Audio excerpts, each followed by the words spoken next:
Babak mengejutkan pekan ini mewarnai konflik antara Julia Perez dengan Nikita Mirzani. Bagaimana tidak, meski sempat meredam panasnya konflik dengan berdamai yang berujung ditariknya pelaporan Nikita terhadap Juppe, tapi toh nyatanya upaya damai tersebut tak sepenuhnya mematikan bara masalah. Buktinya, hari Kamis kemarin pihak Polres Metro Jakarta Selatan resmi menyatakan Nikita sebagai tersangka kasus tindak kekerasan pada Lucky, sang asisten Juppe. Tak main-main, Nikita dikenakan pasal 170 KUH pidana dengan ancaman hukuman maksimal 9 tahun penjara. Alih-alih shock, Nikita yang pada hari yang sama tengah berada di Polda Metro Jaya untuk melaporkan Sajat Ukra, sang mantan suami, justru memasang sikap santai.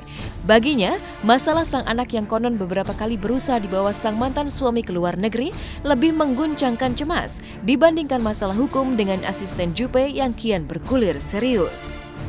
Kita menetapkan dari hasil gelar perkara, minggu lalu kita menetapkan tersangka NM dan Vivi sebagai tersangka. Berdasarkan 184 KUHP, beberapa bukti yang sah, kita sudah melakukan pemeriksaan terhadap beberapa saksi, adanya visum et repertum, termasuk kita melakukan rekonstruksi di TKP, ada beberapa keterangan saksi yang mendukung dari kejadian-kejadian tersebut. Makanya kita terapkan pasal 170 secara bersama-sama melakukan kekerasan. Nah, ini ancaman hukuman 7 sampai dengan 9 tahun penjara. Pengacaranya tadi barusan dan akan dikonfirmasikan untuk pemeriksaan dilaksanakan pada minggu yang akan datang. Kemungkinan di hari Senin tanggal 3 April. Tak masalah, semua masalah itu ada jalan keluarnya. Ancamannya 7 sampai 9 tahun. Gak masalah. Iya, ini mau bikin laporan di hadapan. Hari ini? Iya, ini makanya didampingin sama Kasento. Mungkin ancamannya apa nih? Contoh sedikit. Apa ancamannya Kasento? Iya, inisiatif aja, karena kan selama ini udah sering diganggu gitu kan, udah belum lagi kata-katanya yang kasar gitu. Takut, soalnya waktu di rumah sakit aja sempat mau dibawa kabur sampai ke lift gitu. Untung susternya tahu. Terus waktu dia usia 2 bulan sempat dibawa kabur juga, bilangnya mau tidur, nggak taunya buka pintu pelan-pelan gitu. Untung tante cekatan gitu, nggak sensitif orangnya, makanya pas dibuka pintu kedengeran langsung diambil lagi anaknya gitu. Jadi udah trauma, takut kalau diambil, aduh tahu lagi nih.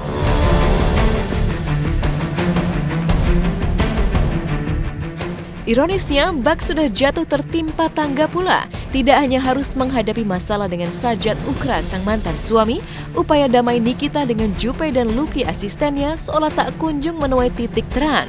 Pasalnya meski Nikita sudah mencabut laporannya, tapi toh pihak Juppe belum juga mencabut laporan hukumnya di Polda Metro Jaya. Dan seolah belum cukup, Lucky asisten Juppe pun kabarnya memasang sikap alot, memperkarakan Nikita yang kini resmi menjadi tersangka dan terancam bisa dijemput paksa jika tidak memenuhi panggilan pihak yang berwajib.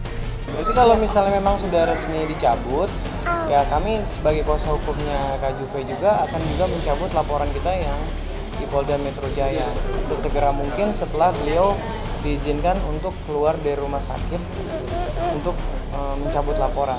Tapi kalau sampai sekarang karena beliau masih di rumah sakit, kita belum bisa melakukan upaya tindakan apa-apa untuk mencabut. Mungkin untuk secara lisan ataupun mungkin secara hitam putih dulu kita buatkan surat pencabutannya. Tapi kalau untuk yang kasusnya dengan Lucky, ya sudah diserahkan kepada proses penyidikan dan sudah ada kuasa hukumnya juga. Ya, kalau dari pihak Lucky berharap proses ini tetap berjalan seperti seperti hukum berjalan, ya kita mencari kebenarannya seperti apa. Karena kan selama ini kalian juga kan bertanya-tanya yang benar gimana sih atau bagaimana. Ya, alhamdulillah saat ini ya terjawab semuanya. Oh ada kok, ada ini WhatsApp-nya. Lucky mah bohong semua omongannya. Tapi memang benar ketemu dan sudah orang dia yang datang ini. Kalau nggak salah tanggal 10 Maret tiba-tiba dia lihat Niki. Kak Niki tiba-tiba meluk, itu saksinya banyak. Dia minta maaf, dia bilang katanya dia mau cabut laporan. Dia minta maaf, dia nyesel karena udah buat Niki sama Kak Juppe berantem. Terus dia bilang ya udah kalau memang mau kayak gitu besok cabut aja. Iya besok cabut. Ditungguin sehari 2 hari sampai detik ini nggak ada.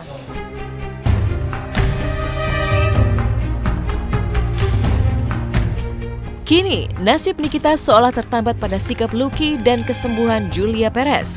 Pasalnya jika Jupe bisa sembuh, maka Jupe bisa mendatangi Polda Metro Jaya dan mencabut laporannya terhadap Nikita. Tapi bak api yang jauh dari panggang. Harapan agar Jupe sembuh dari sakit kanker serviks stadium 4 yang dideritanya seakan mendulang kata sulit. Pasalnya jangankan bisa keluar dari rumah sakit untuk mencabut pelaporan hukumnya terhadap Nikita, Jupe yang baru-baru ini harus menjalani operasi di bagian kandung kemih, bahkan dikabarkan sering tak kuat menahan rasa sakit akibat kanker yang dideritanya hingga kerap berteriak histeris. Tadi Kak Jupe nggak bisa kemari, dia kepengen banget kesini gitu kan, pengen tahu juga kan perkembangannya, ternyata sama dari pihak rumah sakit juga belum bisa mengizinkan ya karena kondisinya. Jadi Kak Jupe juga lagi ada tindakan, dia pengen dilihat pengen ada pengambilan darah. Kemarin Kak Jupe ada operasi ini, dia ada masalah sama kandung kemihnya. Jadi dokter kemarin pengen ngecek observasi itu kan karena kandung kemihnya itu sempat membengkak. Jadi pengen tahu apa yang menyebabkan pembengkakan pada kandung kemihnya. Hasilnya gimana, Kak? Hasilnya dalam beberapa hari lagi. Ya namanya orang lagi sakit ya pasti teriak lah, pasti. Ya gimana ya, aku ngeliatnya juga sebenarnya sedih banget gitu ngeliat dia kesakitan gitu, saat dia kesakitan. Cuman iya, kita udah berusaha, setiap kali kesakitan dia berusaha untuk berdoa, istighfar, kayak gitu-gitu. Jadinya doain deh supaya sakitnya hilang.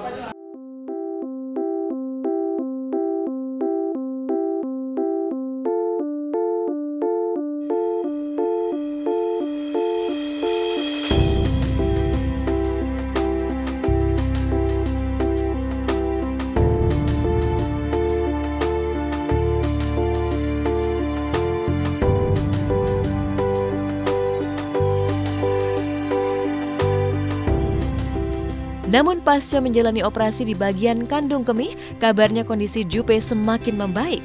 Buktinya kaki bagian kiri Jupe yang sempat mengalami pembengkakan hebat kini telah menyusut. Akibatnya, kini Jupe yang sempat tidak bisa berjalan mulai berusaha melatih fisiknya untuk bisa berjalan kembali dengan normal, meski harus terseok dan tertatih menahan sakit. Semua kerja keras menahan sakit seperti berikut ini dilakukan Jupe demi sebuah harapan sederhana, yaitu agar bisa pulang kembali ke rumah, keluar dari rumah sakit pada hari Senin nanti.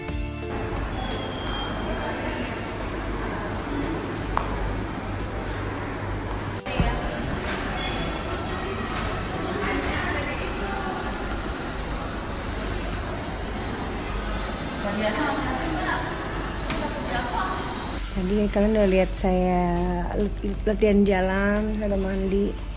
Ya, sekarang mau istirahat dulu, tidur. Tidur dulu boleh ya? Ngantuk banget, tidur. Ke Jepang, insya Allah mau dibawa ke Jepang kalau semua planning yang kita di teman-teman Karuben dan yang lain membuat itu kalau udah berjalan dengan lancar. Begitu kita sudah ada hasilnya, kita tinggal pilih insya Allah mau kemana dibawanya. Kalau memang Jepang pilihannya, Jepang yang terbaik itu Jepang. Dia semangat banget kepengen pulang gitu.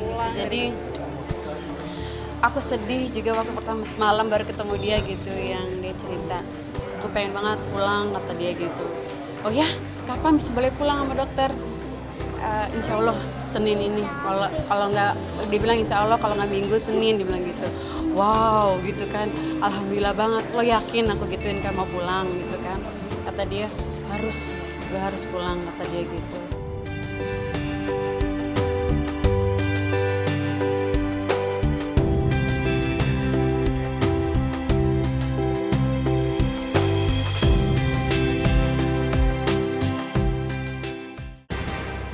Di balik ajang bergengsi Indonesia Box Office Movie Awards 2017 terselip cerita-cerita mengejutkan.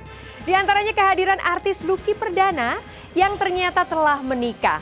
Mengapa Lucky memilih untuk merahasiakan pernikahannya? Dan benarkah Lucky tengah sedih karena sang istri baru saja keguguran? Simak berita akan kami rangkai dengan kabar terbaru dari Cuak Kotak, tentunya usai jeda pariwara yang berikut ini.